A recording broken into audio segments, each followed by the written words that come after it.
संपूर्ण महाराष्ट्राची आन-बान शान असणारी पुरणपोळी आणि त्याचा संपूर्ण स्वयंपाक कसा बनवायचा हे आपण आजच्या व्हिडिओमध्ये पाहणार आहोत. आमच्याकडे असं म्हटलं जातं, ज्याला पुरणपोळी बनवायला जमते ना, त्याला संपूर्ण स्वयंपाक अतिशय उत्तम पद्धतीने बनवायला जमतो. तर आजच्या व्हिडिओमध्ये आपण A to Z पुरणपोळीचा स्वयंपाक पाहणार आहोत. त्याचबरोबर टम्म आणि काठोकाठ फुगणारी आणि अजिबात न फाटणारी मऊ लुसलुशीत अशी पुरणपोळी कशी बनवायची हे पाहणार आहोत. त्याच्यासोबत खाल्ली जाणारी गुळवणी कशी बनवायची हे सुद्धा पाहणार आहोत. त्याचबरोबर कटाची आमटी आणि अर्थात ज्याच्याशिवाय पुरणपोळीचा स्वयंपाक अपूर्ण वाटतो अशी म्हणजे पिवळी बटाट्याची भाजी.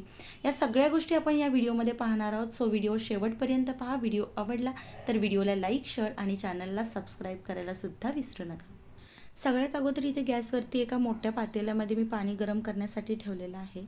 आता इथे अर्धा किलो हरभरा डाळ स्वच्छ अशी धुवून 20 मिनिटे मी भिजवण्यासाठी ठेवलेली होती. आता इथे डाळ छान अशी भिजली गेलेली आहे. आता ही भिजलेली डाळ आपल्याला या उकळत्या पाण्यामध्ये टाकायची आहे. तर इथे मी डाळ भिजवून घेण्याचं कारण म्हणजे मला डाळ भांड्यामध्ये शिजवायची आहे आणि भांड्यामध्ये डाळ शिजवण्यासाठी खूप वेळ जाईल, म्हणून मी थोडा वेळ भिजवून घेतलेली आहे. याच्यामुळे काय होईल, डाळ आपली पटकन शिजली जाईल. आता ही डाळ जर तुम्ही कुकरला शिजवून घेणार असाल तर ही डाळ भिजवायची अजिबात गरज नाही आणि कुकरला आपल्याला फक्त 5 शिट्या करून घ्यायच्या आहेत. आता ही डाळ शिजेपर्यंत आपल्याला कणिक मळून घ्यायचं आहे. तर इथे कणिक मळण्यासाठी घेतलेला आहे मी आणि अर्धा किलोच्या पोळ्या मी बनवत आहे. सो मी अर्धा किलो डाळ घेतलेली आहे आणि त्याच प्रमाणात अर्धा किलो मैदा घेतलेला आहे. तुम्ही मैद्याऐवजी गव्हाचं पीठसुद्धा घेऊ शकता किंवा मैदा आणि गव्हाचं पीठ मिक्ससुद्धा घेऊ शकता. इथे मी मैदाच घेतलेला आहे आणि अर्धा किलोमधील फक्त एक 2-3 चमचे मैदा मी बाजूला काढून ठेवलेला आहे पोळी लाटण्यासाठी. आणि आता या राहिलेल्या पिठामध्ये एक अर्धा चमचा हळद टाकलेली आहे. त्याचबरोबर अगदी चिमूटभर असं मीठ टाकून घ्यायचं आहे या पिठामध्ये. आणि आता याच्यामध्ये थोडं थोडं पाणी करून आपल्याला हे पीठ व्यवस्थित असं मळून घ्यायचं आहे. हळद टाकणं अगदी ऑप्शनल आहे. तुम्हाला हवी असेल तर टाका, नसेल तर तुम्ही स्किपसुद्धा करू शकता. आता या पिठाचा छान असा एक सैलसर गोळा मळून घ्यायचा आहे. अगदी आपलं चपातीचं पीठ असतं त्यापेक्षा एक स्टेप पुढे सैलसर असं हे पीठ आपल्याला मळून घ्यायचं आहे. आणि पीठ मळून झाल्यानंतर थोडंसं तूप किंवा तेलसुद्धा तुम्ही लावू शकता. इथे मी तूप लावलेलं आहे. तूप लावून पुन्हा याला छान असं मळून घ्यायचं आहे. त्याचा गोळा करायचा आणि एखाद्या प्लास्टिकच्या कवरमध्ये अशा पद्धतीने अगदी पॅकबंद असा थोड्या वेळासाठी ठेवून द्यायचा. आता हे पीठ छान असं मुरत आहे तोपर्यंत आपण पुरण तयार करून घेऊया. इकडे डाळसुद्धा आपली व्यवस्थित अशी शिजली गेलेली आहे. आता डाळ चेक करायची आहे. तर इथे बघा, डाळ कशी चेक करायची आणि आपली डाळ परफेक्ट झाली की नाही कसं ओळखायचं. इथे थोडीशी डाळ अशी हातावरती घ्यायची आणि ती थोडीशी अशी चिरडून बघायची. जर तुम्हाला असा एकही कण त्या डाळीमध्ये जाणवत नसेल तर आपली डाळ परफेक्ट अशी शिजली गेलेली आहे. आणि समजा तुमच्याकडून ही डाळ ओव्हरकुक झाली तर अजिबात घाबरायची गरज नाही. जर डाळ ओव्हरकुक झाली तर काय करायचं हे आपण पुढे पाहणार आहोत. आता ही डाळ आपल्याला एका चाळणीतून गाळून घ्यायची आहे. ही डाळ सेपरेट आणि याच्यामधील पाणी सेपरेट करून घ्यायचं. डाळीमध्ये अजिबात पाणी राहिलं नाही पाहिजेत आणि याच्यातून जे पाणी निघालेलं आहे याची आपण कटाची आमटी बनवणार आहोत. इकडे गॅसवरती एक कढई मी ठेवलेली आहे. कढईमध्ये एक 2 ते 3 चमचे तूप टाकलेलं आहे आणि तूप छान असं वितळवून घेतलेलं आहे.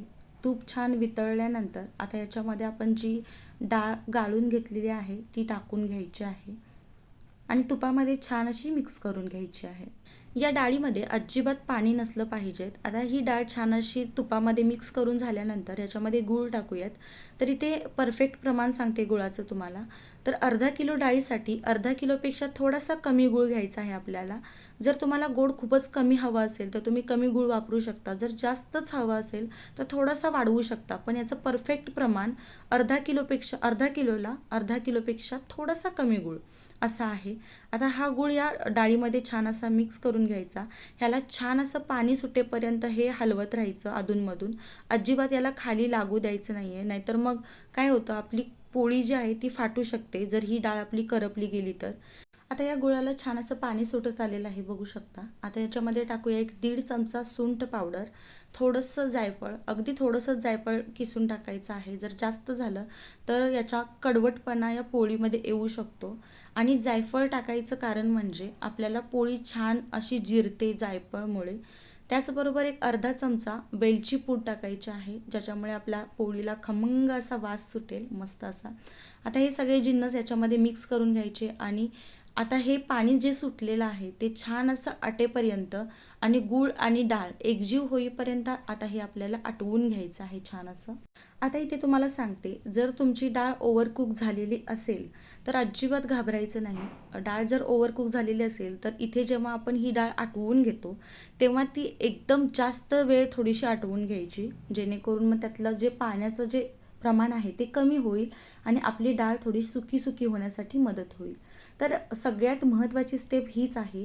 आपण डाळ कशी आटवतो याच्यावरती आपली पोळी डिपेंड असते. जर ही डाळ खूपच जास्त सैलसर राहिली तर आपली पोळी फाटू शकते, त्यातून ते पुरण बाहेर येऊ शकतं. किंवा जर घट्ट झालं, खूपच जास्त घट्ट झालं तर आपल्या पोळीला काठोकाठ हे पुरण जात नाही आणि काठोकाठ पोळी फुगत नाही. त्यामुळे सगळ्या गोष्टींचं प्रमाण हे व्यवस्थित असंच असलं पाहिजे. तर इथे आपलं परफेक्ट असं पुरण शिजून तयार झालेलं आहे. थोडासा गोळा बनतो इथे बघू शकता. आता हे पुरण आपल्याला छान असं वाटून घ्यायचं आहे. त्यासाठी इथे मी पातेलं घेतलेलं आहे, त्याच्यावरती पुरण वाटण्याची चाळण ठेवून घेतलेली आहे. आता हे पुरण गरम गरम असेपर्यंतच आपल्याला वाटून घ्यायचं आहे, जेणेकरून आपलं पुरण पटकन वाटलं जातं. हे पुरण थंड झालं की मग थोडंसं वाटायला आपल्याला जड जातं आणि अशा एखाद्या ग्लासच्या साहाय्याने किंवा एखाद्या वाटीच्या साहाय्याने हे पुरण आपल्याला वाटून घ्यायचं आहे. तर अशा पद्धतीने आणि ते बघा छान असं पुरण वाटलं गेलेलं आहे. अगदी पावडरसारखं पुरण आपलं खाली पडत आहे मस्त असं. आता हे पुरण पोळीमध्ये जेव्हा आपण घालून लाटतो पोळी, तेव्हा सगळ्या साईडला सेम प्रमाणात हे पुरण पसरलं जातं. जर हे पुरण चिकट झालं किंवा खूपच जास्त घट्ट झालं तर आपली पोळी फाटते किंवा मग पुरण सगळीकडे एकसारखं जात नाही. आता इथे संपूर्ण पुरण आपलं वाटून झालेलं आहे. आता कणिक पाहूया. कणिक मगाशी आपण भिजवून ठेवलेलं होतं आणि आता छान असं फुललं गेलेलं आहे, फुगलं गेलेलं आहे. ते बघू शकता तुम्ही. मगाशी जेव्हा आपण कणिक भिजवून ठेवलेलं तेव्हा थोडंसं घट्टसर होतं, आता खूप जास्त पातळ असं झालेलं आहे. तर आता याच्यामध्ये थोडंसं तेल किंवा तूप टाकायचं आणि पुन्हा एकदा हे कणिक छान असं मळून घ्यायचं आहे. इथे कणिक छान असं पुन्हा एकदा मळून झालेलं आहे. तर आता आपण पोळी लाटायला घेऊया. तर इथे पिठामधील थोडीशी गोळी अशा पद्धतीने हातावरती तोडून घ्यायची आणि गोळीला असं थोडंसं पीठ लावून याचं छान अशी पात बनवून घ्यायची आहे आपल्याला किंवा वाटी बनवून घ्यायची आहे अशा पद्धतीने. आता या पिठाची वाटी करून जी आपण घेतलेली आहे त्याच्यामध्ये आपल्याला अशा पद्धतीने पुरण भरून घ्यायचं आहे. जितकं होता होईल तेवढं पुरण आपल्याला याच्यामध्ये भरायचं, कारण जितकं पोळीमध्ये पुरण असेल तितकी पोळी आपली छान दिसते आणि छान लागते सुद्धा. तर जशा पद्धतीने आपण मोदक बनवतो तशा पद्धतीनेच हे जे कणिक आहे ते या पुरणाभोवती आपल्याला अशा पद्धतीने घ्यायचं आहे आणि वरती जे टोक आलेलं आहे ते तिथेच दाबून छान असा त्याचा गोळा बनवून घ्यायचा. आता हा गोळा सुक्या पिठामध्ये छान असा एकदाच डीप करून घ्यायचा आणि आता ही पोळी लाटायला घ्यायची. पोळी तुम्ही कशीही लाटा, अजिबात फाटणार नाही. बघू शकता तुम्ही, मी पोळी अगदीच अशी उचलून उचलून टाकत आहे तरीसुद्धा पोळी अजिबात कुठेही फाटत नाही किंवा चिकटत नाही आहे आणि पुरणसुद्धा अगदीच काठोकाठ असं भरून घातलेलं आहे. त्याचबरोबर इथे पीठसुद्धा मी एकदाच लावलेलं आहे पुरणपोळीला, पुन्हा पुन्हा याला पीठ लावायचं नाही आहे आपल्याला. आणि आता अगदी अलगद अशा हातावरती उचलून ही पोळी तव्यामध्ये टाकून द्यायची.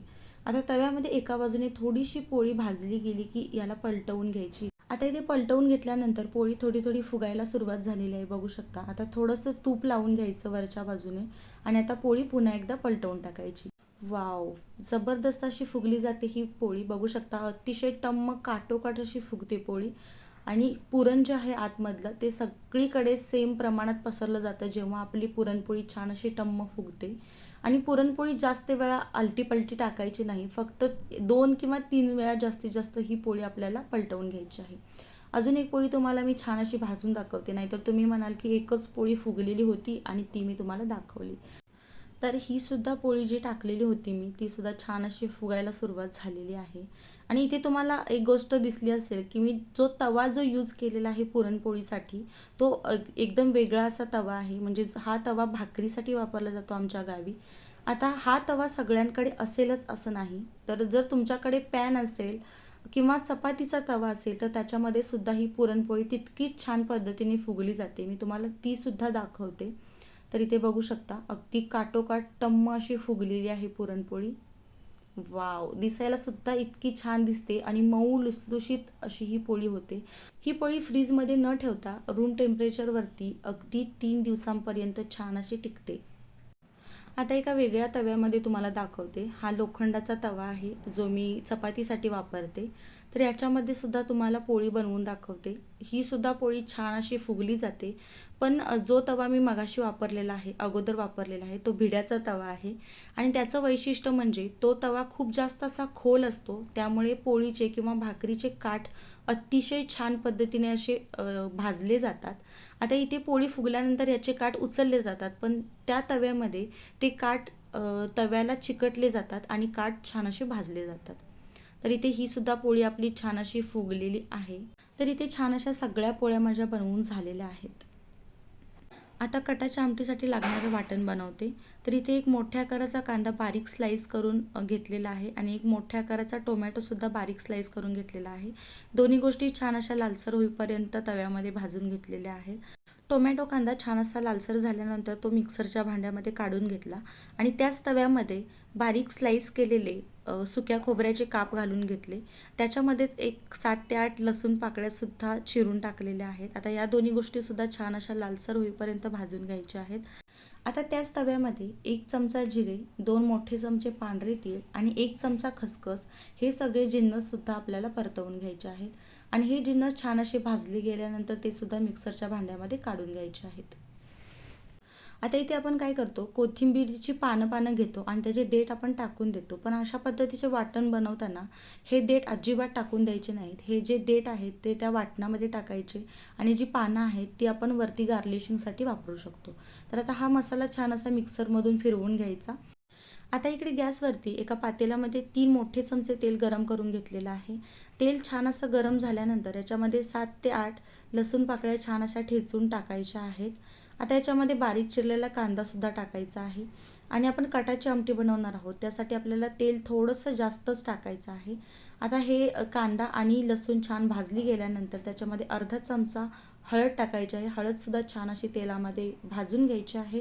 त्याचबरोबर 2.5 चमचे लाल तिखट, 1 चमचा गोडा मसाला आणि 1 चमचा कांदा लसूण मसाला याच्यामध्ये आपल्याला टाकायचा आहे आणि हे सगळे जिन्नस आता तेलामध्ये छान असे परतवून घ्यायचे आहेत. हे सगळे सुके मसाले तेलामध्ये छान असे परतवून झाल्यानंतर याच्यामध्ये वाटण जे आपण बनवलेलं होतं ते टाकून घेऊयात. तर इथे वाटण मी जे बनवलेलं होतं त्याच्यामधील फक्त थोडंसं वाटण टाकणार आहे.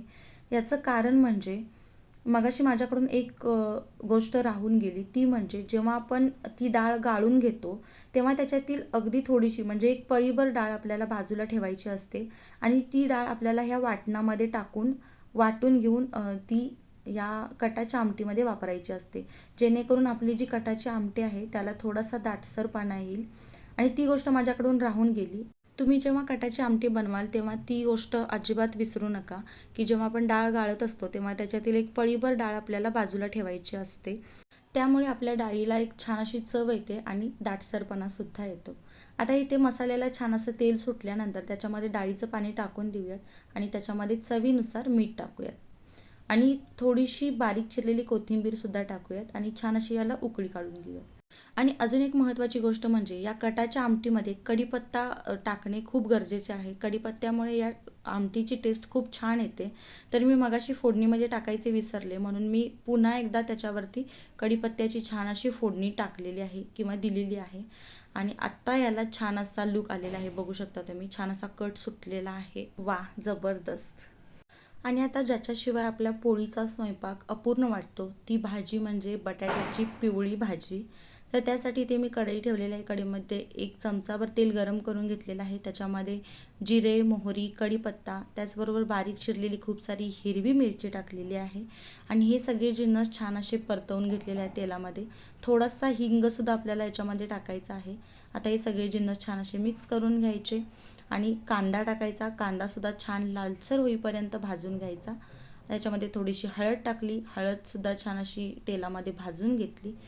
कांदा छान भाजला गेल्यानंतर उकडलेले बटाटे छान असे बारीक चिरून याच्यामध्ये आता टाकून घेऊयात आणि हे सगळं आता मिक्स करून घेऊयात. आता तुम्ही म्हणाल इतकी सिंपल गोष्ट होती, फक्त सांगितली असती पिवळी बटाट्याची भाजी तरी चाललं असतं. पण मला असं वाटलं हे जर दाखवलं नाही तर मग पोळीचा स्वयंपाक अर्धवट दाखवल्यासारखा होईल. आणि आता ही भाजीसुद्धा आपली झालेली आहे. चवीनुसार थोडंसं मीठ टाकायचं, बारीक चिरलेली खूप सारी कोथिंबीर टाकायची आणि इथे आपली पिवळी बटाट्याची भाजीसुद्धा तयार आहे. आता बनवूयात गुळवणी. तर खूप साऱ्या भागांमध्ये ही गोष्ट बनवली जात नाही, पण आमच्याकडे ही गोष्ट बनवलीच जाते. पोळीसोबत ही गोष्ट आम्हाला लागतेच. तर इथे मी दूध घेतलेलं आहे. दूध छान गरम करून त्याच्यामध्ये जी आपली इलायची असते त्याची एक 7 ते 8 सालं टाकून त्याच्यामध्ये एक 2 ते 3 चमचे साखर टाकलेली आहे. इथे मी साखरेची गुळवणी बनवलेली आहे. तुम्ही गुळाची बनवू शकता. इथे मी दूध घेतलेलं आहे, त्यामुळे मी गूळ टाकलेला नाही, कारण दुधामध्ये जर गूळ टाकला तर दूध फाटू शकतं. जर तुम्हाला गुळाची गुळवणी बनवायची असेल तर थोडंसं पाणी घेऊन त्याच्यामध्ये गूळ टाकून छान असा वितळवून घ्या आणि थोडंसं थंड करून मग त्याच्यामध्ये दूध टाका. तर इथे छान अशी आपली गुळवणीसुद्धा उकळली गेली आहे. तर इथे आपला पुरणपोळीचा संपूर्ण स्वयंपाक रेडी आहे. तुम्हीसुद्धा हा अशा पद्धतीने स्वयंपाक नक्की करून पहा.